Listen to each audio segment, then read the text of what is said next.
What stuck out to you from that game, particularly on the defensive side of things? We skated well. I think that was the foundation of our ability to defend. We skated well and we stayed fairly close together. On the right side, second row. Matthew Tkachuk was just saying that it was essentially 50-50 for him to play to start the playoffs. Yeah. How have you seen him progress physically through these playoffs, and what does he mean to this team? It was. He played about 12 minutes the first night and played him because he played a game with a broken collarbone and figured out how to get through the game. I think he had our 3 best chances to score that night against Vegas. So he could adapt his game very well, and we knew he wasn't at 100% or close to it, actually. And then I think the last 3 games he's played have been the best of the playoffs by far. So he's back. He got to a block that he was probably in the Toronto series, late Toronto, early Carolina, that he had come to full health, but there's still the mental part about what you can, how far do you want to stress that, taking hits, giving hits, and things like that. And then as this series, he's back to full health. And when that happens, you've seen that line then become a very good line on both sides of the puck. They were producing great numbers at the start, but loose isn't the right word, but they weren't able to defend as well as they can now. Back left. Paul, you knew going to training camp you'd be defending a championship. What have you learned, or what's been different than what you expected about what it'd be like to try to defend it than what you maybe expected first day of training camp? I don't think the playoffs are any different, right? I think everybody's really excited. It was a challenge this year trying to understand. You come in with a terrible perspective because when we won last year, the narrative, I'm not talking about your narrative, the general narrative is that you won all 16 playoff games, you won 82 regular season games. It was just brilliant. Everything was perfect. So, and then the emotion, that energy level, you don't have that kind of drive of chasing something. And you also played a whole bunch of hockey. So are they trying to figure out the days, maybe a better way to put it, we could probably, all of us who work in this game, can look at the NHL schedule when it comes out and figure out when your team's going to be good, all of that, and you know what. And then this year happened, and we had, we went to Finland. Last exhibition game was in Quebec City. We were still on the party tour for the first little while, just things that we had to deal with, ring ceremonies, stuff like that. So trying to figure out. Then we played 3 games at the end of November. We played Toronto at home after we had lost 6 of 7 games. We played Toronto at home, then we went back to back with Carolina, and we won all 3 of the games, and we looked right. And that was kind of when we said, all right, we're okay here. We just have to manage this a little bit. But, this is 3 years. The reality is, and a lot of these guys have played 300-plus games. I mean, how have they done it physically, mentally, emotionally? I mean, we know they're great players. Yeah, I felt when we came into the playoffs, it was like right back to any of the other year. Like we weren't. We had Matthew was the only question mark in terms of health. We were healthy. We weren't like for 4 weeks before, but we got healthy at the right time. And there was this great sense of excitement that came back that we didn't feel all year. They're a very, very fit group. And we've got good depth. Left side, first row. What kind of comfort level do you have in your lineup? None. Huh? What? Comfort level yeah, in your day's- lineup. Oh. Where you don't have to, you're not changing anything. You're just, do you feel extremely comfortable with the guys you've got out there every night? But it's all health-based, right? Like we're a pretty healthy team, fortunately, at this point. And we've got good players. And having been, there's a real advantage at times for your injuries that happen during the year because it forces you to play people. So there wouldn't be a substitution that we would make now that would be a change for our group where how's this going to impact it? If Boquist were to come in and play on any one of the lines, he's already done it, right? So they've through injuries and travel and all the things, and you get into stretches where the chemistry's off, so you fool around with the lines. The fact that these guys have been together, the core of them, for 3 years, there isn't an adjustment that we would make in our lineup that would change the room. We'll take a few more for Coach, left side, second row. How would you describe the emotions going into Game 4 last year, your first chance to close it out? And I think you guys had a plane full of family and friends. And what did you learn from that you can change? Yeah, there's a whole bunch of things that we had never before. part of it is, how do you handle families on an elimination game? Because it's a pretty normal thing for a team that's in the elimination game setting. They bring families in, but this is the first time we had ever done that. So there's a whole bunch of stuff that you have to go through the first time, and then there's all these superstitions. You don't want to talk about it. Do you want to talk about it? Well, there's things you have to talk about, and then you're putting the cart before the horse. Like, all of that stuff kind of got dealt with that last year. We went through it for the first time. And now, just getting ready for the hockey game. It's a different set of emotions for us. Left side, second row. Paul, in the times when you've not been able to close out an opponent in a series, Carolina, Toronto, and then obviously the Oilers last year, are there any common themes that you've seen in those games? I don't think so. I think if you don't have the ability, you're not here. So we figured out a way to end the series. They're good teams. Like, I think what it is, well, we finished 13th. Edmonton finished 11th. So there's an idea then that, hey, you don't have to finish first, right, to get here. Okay, but that's not I think the most important idea is there's 16 good teams, right? So you've played well and you've put yourself in a position to eliminate the other team. Well, it's not guaranteed because the other team's pretty darn good. So there's nothing learned where you'd say, okay, now we've figured it out. Because if you figure that out, you'd win next year, you'd win 16 straight, right? It doesn't work like that. Left side, first row. Hey, Paul, how much has having these quick starts to the games, multiple goals in the first period of every game in this series, allowed you as a coach to kind of allow your group to dictate the tempo of the game and play Florida brand of hockey? I think it's been the great challenge, actually, because we've had leads in games and we've had them evaporate. I mean, they are built to attack. And when the pressure comes off a team, and that pressure, you get up a couple of goals on the other team, their risk profile changes. Well, that's the most dangerous team in the National Hockey League when the risk profile changes. For us, the second one would be the Tampa Bay Lightning.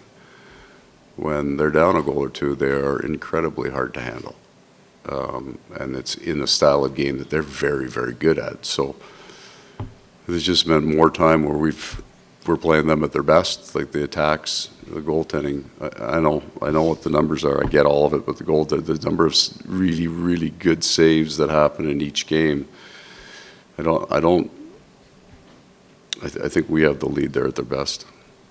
We'll take two more questions. Left side, second row. Paul, I know the old cliche is backs against the wall, the Oilers are, but what's it like playing the best player in the world who's so desperate to win a Stanley Cup, Connor McDavid? Yeah, I don't think anybody saves it for the elimination game, right? Like I think there's a certain freedom that comes into a Game 7 concept, whether it's Game 5, 6, or 7. And that freedom allows them to start the game kind of with that attack mindset. And that will make them very dangerous right from the start. Last question, standing up on the left side. Paul, you've been through this 3 times now, and there's a lot of hidden people in this run, and one of them is always the third-string goalie who kind of takes a beating the whole playoffs, gets guys ready, and for a year and a half now, it's been Evan Cormier. I'm wondering if you could talk a little bit about the importance of those guys, and particularly Evan. Well, the answer to that is in the room at the end of the game. So it happens to be the VTech gets the game puck. Last year, Yona Gadjevich didn't play a game for us. He got a game puck. So they are all an incredible part of it, right? They're in their playing cards. There's no stratification in our room based on how many playoff games that you've played. These guys, it's just them all the time. So when he made an incredible save today, the guys are banging the boards, they're chirping, they're having a good time. I expect, based on how I watch them move around each other, they feel like a really important part of it because they are. They're all the pieces that go into it. Everybody's got a job, and we all have to do just that. So I like the way these men interact with each other because I think it's really makes them feel a part of it, and that then brings out the best of their personality. So we get to see them, if they're funny or whatever it is that they do, that we get to see their personalities. You and Anton are here to take your questions. If you have a question, please raise your hand. Wait for the microphone. We'll start front left. Jameson. Matthew, obviously not an unfamiliar spot for you guys to be in. Just how much can you guys lean on last year's experience as you head into a big Game 6 here? Yeah, we have that advantage. playing an elimination game at home here again in the situation. It's no secret, Cup's in the building. It's going to be the toughest test, biggest game. We're just excited to be back home, and we're excited to hopefully keep that going after last game. We think we've played pretty good hockey over the last, this whole series and the whole playoffs, but especially the last few. So we know the type of game we have to play and our start's important, and just building our game, hard gaps, heavy forecheck, on it and above it, all the stuff we talk about all year. It's going to be the simple the better for us in these games, and I'm glad we have that experience. Front right, Jordan. Matthew, we've talked about how much Bob has meant to you guys over these last 3 playoff runs. Just his sense of calm in the room, just how much does it radiate among you guys, and how much is his presence, just knowing how calm he is and what he does, how much does that radiate throughout the room? Yeah, like we would not be in this position without him. You just look at the body of work he's done over the since I've been here, regular season and postseason. He's been our backbone. He's been, the most important piece for us, and he's just been incredible each and every night. Gives us a chance every single night. Whether, even if you look back to game 2 of the series, we did not play very well in front of him in the first 10 minutes, and they score 3 goals, and he just shuts the door the rest of the way, basically. So we're so lucky to have him. He is such a very important piece to what we have, and then his calmness and how he works and how he prepares, and even the stuff he's doing there today. Like, he's just such a professional and somebody that I lean on a lot, and I've learned so much from, even though he's a goalie. All the way on the left, George. This one's for both of y'all. Does it matter where you guys play? I mean, it's going to be crazy in there tomorrow, but you guys seem to be pretty good at quieting down road crowds. Yeah, we don't really try to think where we are, where we play, but obviously it's fun to be at home, have the home energy, have the home crowd, and be able to play in front of them. So I'm sure it's going to be a loud building, and we're looking forward for it. Yeah, I'm excited to play at home. It's a great opportunity, and our fans have given us so much love and support and momentum this year that they deserve this type of game at home. So we're excited to play in front of them. Front left, David. Hey guys, it could be for either of you. You guys have scored multiple goals in the first period of every game this series. How important has that been, sort of, to dictate the tempo of the game and make them chase you? They've barely led throughout this series. Yeah, I mean, it's huge to start well, and obviously we want to, keep doing that. But at the same time, it's a long game, and we've seen during the series that we have to play good the whole 60 minutes, and obviously we want to have a good start and feel good and keep building on that. But at the same time, we have to be dialed for the whole 60 minutes. Right side, third row. Matthew, mic'd up for the last game. They posted the video. I think you said, "Oh my God," like 7 times watching Marchand score his second of the night. Like, what did you appreciate the most about the show he put on in that game? Yeah, well, both goals. He's been amazing for us all playoffs, but especially in this finals, he seems to keep finding another gear. The more important the game, the better he is. So, that second goal was incredible. Just the way he was able to make that move, protect the puck, and then have the presence of mind to still make a move on the goalie and slip it 5-hole. But no, I thought his first goal, even just, I don't know, his first few strides off the drop of the puck, and then to make that little move, and then to split the D and just go top shelf. I thought that one was just as good, if not better. So what a performance from him, and we're going to need another good one to finish this off. Stay in that same row, right side, third row. Matthew, every time we talk to you guys, win or loss, the word recovery comes out of all your mouths. This is 316 games, I believe, for you guys tomorrow night. Or, how do you do it? How grueling is it? What does recovery entail? And just, is it as a grind as we all would assume? It is a grind, probably worse than anybody can imagine. I'm not going to give away our recovery secrets, because then some other teams might think that they could be in this position. But we that is a very important part of what we do. And yeah, it's so important that once the game's over, win or lose, you win and you learn.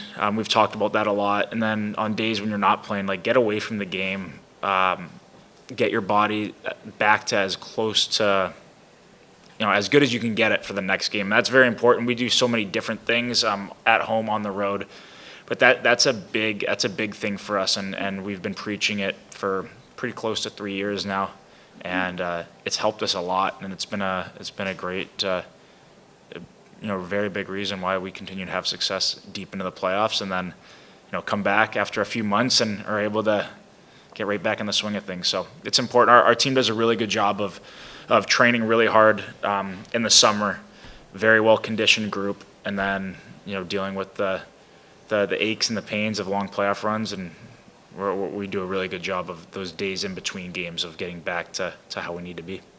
Right side, second row. Anton, I know it's a five-man thing to play against a guy against like McDavid, but what can you learn watching Barkov playing when he's matched against him? And people focus on how many points he has, but it doesn't seem like that matters to him. It's more about what he's doing, helping other ways. Yeah, I mean, just watching Bark is always fun. He's such a great player, and doesn't seem that he does a lot of mistakes on the ice. So you can learn a lot from him, but just the way he plays, he's hard to play against. His stick is very long. He's always on the other guys, but just all the small details he does during the games, it's very impressive. We'll take 3 more questions. Left side, standing up. Matthew, in your experience, is the fourth one the toughest to get in a series? And is Edmonton a different animal even in that regard? Yeah, I think when you go through a bunch of playoff series like we have, and I have, most of the time it is the toughest one. Edmonton's obviously one of, if not the best teams that I've played in my career in playoffs, so I'm sure it's going to be a very tough one. I think it's important when you're playing a team that, their backs are against the wall. It's important to come out with a good start, both sides. I know everybody says that each and every game, but I think if you can get to your game right away, the team that settles in the quickest, seems to be the one that has a lot of success. And they're in a different situation right now. I think this is their first elimination game of the playoffs, so that's a different wrinkle in things. And for us, we've played one game 7, so maybe maybe have a tiny advantage with knowing the desperation that they're going to come out with, but. We have to match that desperation. We have to treat this, as a game 7 for us too, and if we're going to have a chance of beating them. We'll take 2 more in English. Right side, second row. Matthew, can you just sort of take us through what this playoffs has been like for you? You've been out since February. You come back at the start of the playoffs, and just sort of what these 4 rounds have been like from your perspective. Yeah, I didn't know if I was going to come back at the start, and kind of found out the day before if I was going to have a chance to play, day of, honestly.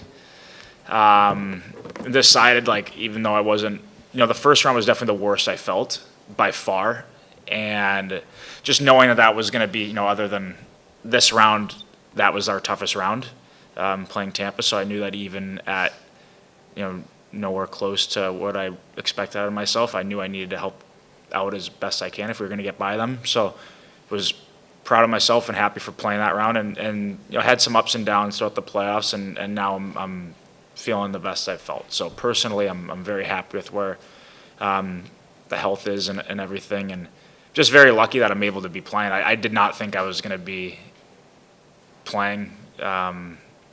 I shouldn't say that. I thought there was maybe a 50% chance I wouldn't be playing, as close to about a week or 5 days before playoffs. So I'm very lucky and fortunate that I've got great trainers and doctors, and they all somehow got me healthy enough to play. Last question in English. Left side, second row. Matthew, you said the Oilers are backs to the wall. What's it like playing against the best player in the world whose back is against the wall, McDavid, who is desperate to win a Stanley Cup? Yeah, well, it's going to be a tough test. He's desperate to win a cup. So are we. We've worked so hard this year and gone through so many ups and downs and so much. It's been a grueling year. It's been a tough. Guys fighting through injuries, guys. Up and down years, and for us to be in this position right now, we've worked so hard for this, and so is he and the rest of the Oilers as well. You know, we're all here for a reason, but you know, he's obviously a talent like nobody else in the league. So it's so hard to shut him down. I don't think you can shut him down. You can just try to limit as much as you can. So we've got guys in there that I hope are ready for the challenge, because it's going to be a big test for us, and we're all ready for it. Thank you, Matthew. If you want to step aside, you may.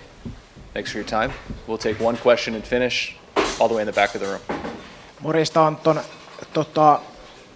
Sassalta kysyttiin tuossa pukukopissa tästä teidän jäätelöjengistä. Niin, te olitte käynyt tuossa ennen vitospeliä Edmontonissa, ja tuloshan oli aika hieno sitten pelissä. Niin onko tämä nyt semmoinen perinne, mitä pitää ruveta jatkamaan myös sitten ennen huomista peliä? No, se on hyvä kysymys. Me yleensä mennään aina, tai se meidän jäätelöporukka on mennyt vieraissa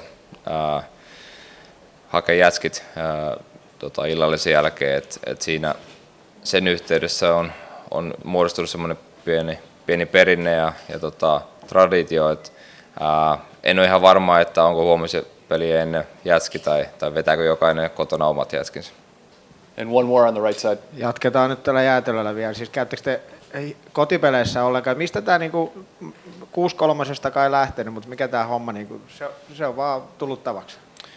No meillä painotetaan paljon, että pitää saada ajatukset pois välipäivinä ja hyvä tapa on mennä ryhmän kanssa, viettää aikaa ja jostain syystä sitten, olisiko 6-3 vienyt porukan sitten jätskille tiettyä paikkaa ja sitten siitä vähän lähti semmoinen rutiini ja perinne, että sitten aina ennen pelejä sama porukka meni sinne jätskiin syömään ja nyt se on vähän kasvanut se porukka ja minä ja Sassa liityttiin siihen ennen vitospeliä, niin päästiin kokemaan millainen kokemus se on. Onko se totta, että se on erätauolla jätskiä?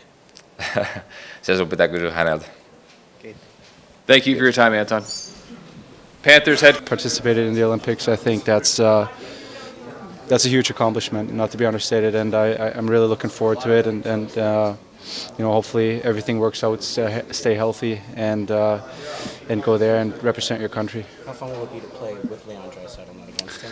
Yeah, I mean, I spent pretty much my whole NHL career in the Western Conference, so I played, you know, against Leon pretty much my entire NHL career, and I actually don't know him all that well on a personal level. I think last time we played with each other was probably some maybe under 18 national team. Like, it's been a long time, and Leon's always been, you know, in playoffs mostly with his team, so I never really gotten the chance to play with him in the men's national team. So I look forward to, you know, getting to know him a little bit. He's, you know, the type of game he plays, definitely somebody that I look up to, somebody that I try to learn from. You know, there's not a lot of elite centermen in the league. I think like Leon is in that category, Sasha's in that category like big left-handed centermen that you can model your game after. I think he's definitely somebody that I look up to a lot and try to learn from. And you know, the way he obviously impacts the game, it's even during the regular season when you think he hasn't had a game where he's that noticeable. You look at the score sheet after and he's on there with a goal and 2 assists and 20 minutes of ice time. It's impressive what he's done his whole career, especially the last couple of years, and I look forward to getting to know him a little better. How about the timing of this announcement, just all eyes of the hockey world on these two teams, and on top of that to have these names come out? Just I mean, I'm sure they you know, had a plan for, you know, when, you know, it makes sense. It might be a good thing that, you know, now people maybe don't think about hockey a lot in June outside of, you know, the people that actually know hockey a lot. So maybe it draws some eyes on the last 2 games here. And yeah, I mean, I'm sure they thought about it a bunch. I don't really know if it's better or worse to announce it after or before. if it adds anything to it, just there's so much focus on these two teams, and then on top of it to be one for 6. Yeah, I think there's a bunch of guys on, you know, both teams, and so yeah, I think, like I said, outside of the hockey world, probably maybe draws a couple more eyes on these last couple of games. I think it could help. Yeah. Yeah, there's going to be the best players in the world there, so it's going to be a great tournament. Yeah. Uvis, just how much confidence did Latvia get in the Worlds, and just with it seems like the nation as a whole, you guys have kind of been building up heading into the Olympics. Yeah, we had that good year when we won a bronze medal, and I just think that since then team has been playing way better than before, and also a lot of guys are doing better individually too. Like a lot of guys are signing with NHL, so I think we're just growing as a team every year. And on a personal level, you played against a ton of NHLers now, obviously the last 2 years. How much do you think that's going to help you in a tournament like this, where it's the same competition pretty much? Yeah, kind of just by knowing the players, probably that's going to help me a lot, and what just to expect and what's going to happen. So yeah, it's going to be pretty fun. How was it like watching Four Nations? Just 4 teams obviously went at it. I'm sure that kind of made you hungry at the time, looking ahead to the Olympics. Yeah, and I was just thinking by myself like how we would do with Team Latvia against teams like that. So, and yeah, it's going to happen next year. So yeah, it's going to be interesting what we can do against teams like that. You get to be teammates with Teddy Blueger again. You fought him not knowing who he was a few months ago, and also what Artur Shilovs is doing in the Calder Cup. How great is it to reunite with those guys?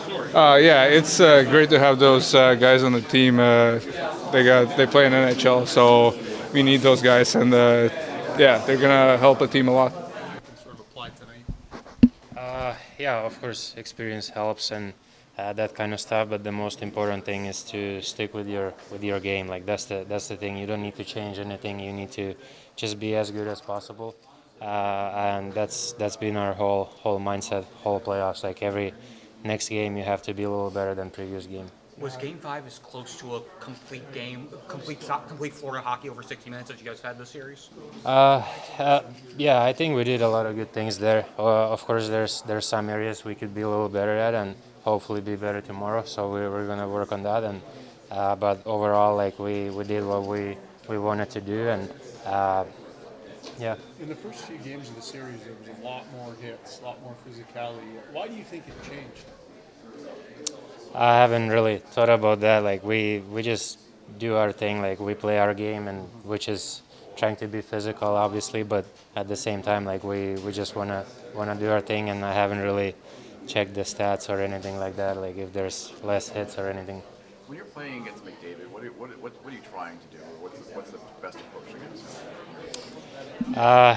Yeah, he's an unbelievable player. He's probably the best player of our generation. So you have to be aware of him every single time he's on the ice, and you have to have try and take the space away from him as much as possible and stuff like that. But at the same time, you just concentrate on your own game, your own team game, and play that as well as possible. How different is your mindset from 3 years ago when you guys have been in this position before? How different is your mindset? My mindset had to have evolved from the first time you guys were in this position. Yeah, for sure. Like experience helps, and going through it for past couple of years, that helps a lot. So I feel we're feeling really good right now. We've had a couple of days. We came back yesterday. We had a good day today here at our home, and get ready for tomorrow. So that's all it is.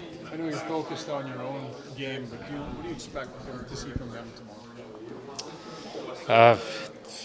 Probably as good of hockey that they can play. So we expect that every single game from them, and that's what makes us ready. Like we know they're really good team, so we have to be ready, and we have to be ready to play our own game. We don't know if we'll see whether it's Skinner or Pickard, but somewhat different goaltenders. Are the strategies against each a little bit different?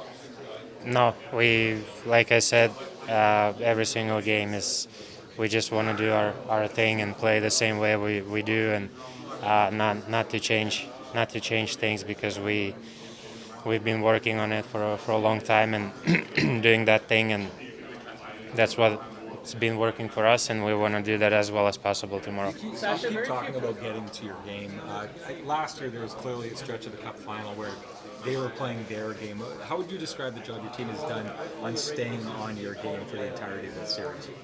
I think that's the whole plan. Like the team that usually plays their game as much as possible, like they have more success. So yeah, we want to do that as much as possible. They want to do it as much as possible. So for us, it's just to get ready to have the right mindset tomorrow in the game. Sasha, very few NHL players get the 3 straight finals. Like, what does it feel to be here and play 300 games in 3 years? Like, what's it feel like physically, mentally? Great. That's exactly where you want to be and what you dream about since you're a little kid. So we're privileged and honored to be in this situation and never take it for granted. So every single day is for us we're living the dream. So we work as hard as possible every single day. You're talking about dream. What about backlash this morning? You were one of the 6 names announced for the Olympics. How do you feel about that? Oh, that's awesome. I was fortunate to represent Finland once already at the Olympics, and that's for sure the biggest hockey tournament for national teams. So that was my dream as a kid to be there, and I get to experience that for a little bit for 2 games, and now to be named again is a huge honor. I'm really happy and honored and thankful for that opportunity. Well, you got some assists the last few games. You keep on making a big deal about your production. Does that stuff matter to you when you get goals, assists? The main focus is trying to do everything I can to help the team to win, and that's about it. What do you think went wrong last year in Game 4 when you had a first chance to win the cup and close it out? What do you think went wrong? I don't remember. It was a long time ago, but yeah, of course, Edmonton, they played really well. We probably didn't play well, so but it was a long time ago. So now we have a new year and new challenge. You guys have stung them with some really timely power play goals early in some of these games. Do you think that by doing that, you've kind of made it a little bit hard for them to maybe be as physical as they want or play as aggressive? Like when you have a power play that can do that, does it change the way they play a little bit? I don't know. To be honest, I think both teams, they just want to play the same way. Like, doesn't matter. Of course, you know, when you play hard, you're gonna probably have to kill some penalties. So we know that we play hard, and they play hard too. So it's referees call the penalties, and that's it. You had the experience from last year, but do you believe that tonight it's going to be hard for you to sleep, knowing that the Stanley Cup will be in the building for tomorrow night? Experience helps for sure. Like every single game, every single year, every single series, they're different. So, but all we can handle is like we don't have a game tonight. We don't have a game tomorrow morning. So we have a game tomorrow night, and that's what we can handle. But everything else, we just concentrate on tomorrow night's game and get rest now, recover, and that's about it.